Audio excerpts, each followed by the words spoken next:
여러분 안녕하세요. 경아입니다. 오늘은 제가 취성패 2단계를 다 수료하고 취업 중에 있어서 느낀 점과 경험담에 대해 말을 해보려고 해요. 현재까지 저는 총 이력서를 159곳에 넣었고 그 중에 연락 온 건 11개이며 그 중에 합격한 건 고작 3개입니다. 저는 아직 구직 중에 있고요.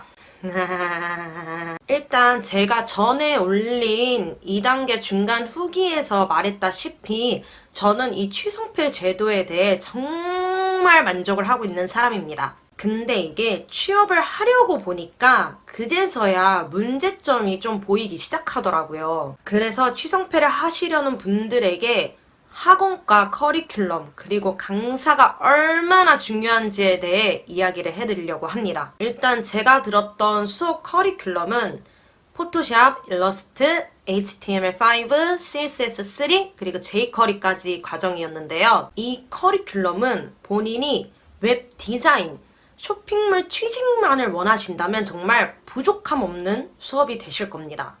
근데 웹 퍼블리셔로 취직, 그리고 더 나아가 개발자까지의 발전을 원하시는 분들에겐 이 수업은 배우다 만 커리큘럼이 될 겁니다.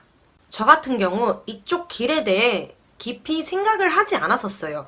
단순 미래 보장용으로 자격증을 따보려고 알아봤던 게 이왕이면 전액 지원을 받고 수업을 듣는 게 좋잖아요? 그래서 이렇게 수업을 듣게 된 건데 정말 운이 좋게도 적성이 너무 맞아가지고 저는 코딩이 즐거워요. 2단계를 진행하는 초중반까지는 그냥 쇼핑몰에 취직해서 최저받고 일을 해도 나는 뭐 만족스럽다 라고 생각을 했는데 이게 배우면 배울수록 점점 코딩에 욕심이 생기는 거예요. 그러다 보니 저희 수업 커리큘럼의 마지막 부분이었던 jQuery에서 계속 문제가 생기기 시작하는 겁니다. 항상 여기서 애를 먹었어요. jQuery 플러그인만으로는 구현하는 거에 한계가 있었던 거였죠. 그럼 더 나아가 자바스크립트를 배워야 되는데 저희 수업 커리큘럼에는 자바스크립트가 없었던 거죠.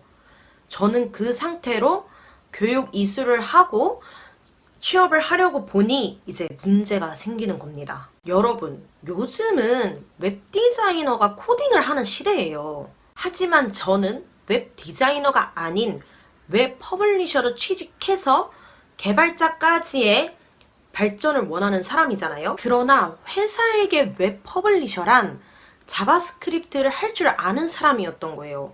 근데 제가 알기론 자바스크립트까지 할 줄 알면 프론트엔드 개발자로 불리는 것으로 알고 있거든요.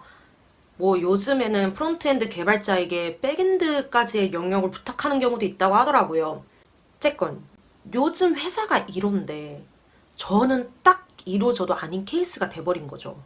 이걸로 제가 하고 싶은 말이 뭐냐면 이제 학원을 선택하시려는 분들 본인이 쇼핑몰 취직, 웹 디자이너까지만 원하면 jQuery까지 있는 수업만 들어도 충분하실 겁니다. 근데 이제 웹 퍼블리셔로서 개발자까지의 영역을 생각을 하신다면 무조건 자바스크립트까지 가르쳐주는 수업을 들으셔야 돼요. 한마디로 프론트엔드 개발자 수업을 듣는 게 더 유리하실 겁니다. 꼭 이 직종이 아니더라도 뭐가 되었든 간에 차라리 넓고 어렵더라도 깊게 배우는 게 취직 확률이 더 올라가지 않을까 싶어요. 그리고 꼭 커리큘럼과 자신이 원하는 직종에 대해 깊게 알고 목표를 정확히 해서 거기에 맞는 수업을 고르셨으면 좋겠어요. 그리고 여러분, 여기서 중요한 포인트가 웹 퍼블리셔는 경력과 학력에 조건이 붙는 회사가 많아요. 근데 프론트엔드 개발자로 취직을 하려고 보면 경력이나 학력에 조건이 붙는 게 보다 적어요. 그리고 정말 학원 강사에 대한 정보가 매우 중요합니다.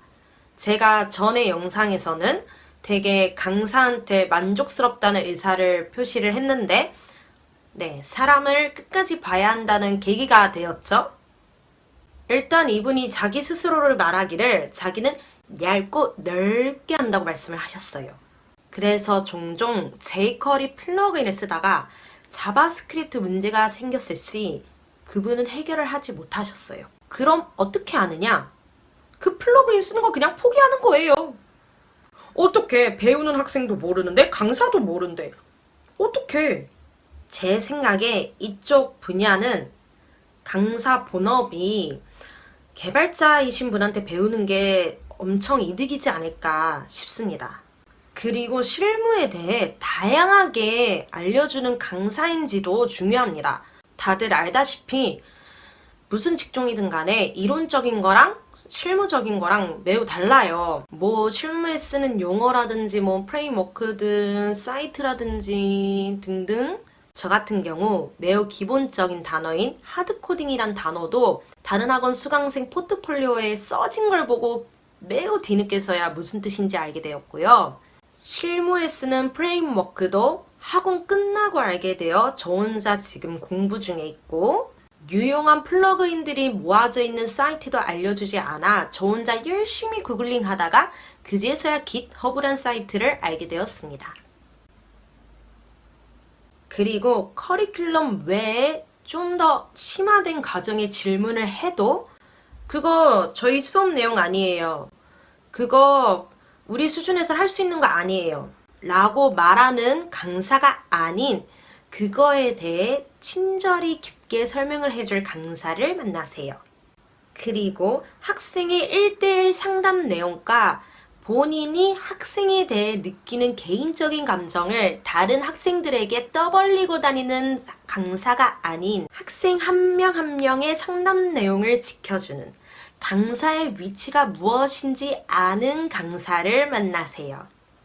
네, 여기까지 취성패를 하면서 느낀 저의 느낀 점과 경험담들이었습니다. 여러분들은 꼭 알맞은 수업과 잘 맞는 강사를 만나서 취뽀를 하셨으면 좋겠어요. 여러분, 오늘도 애정합니다. 그럼 오늘도 영상 봐주셔서 감사합니다. 안녕.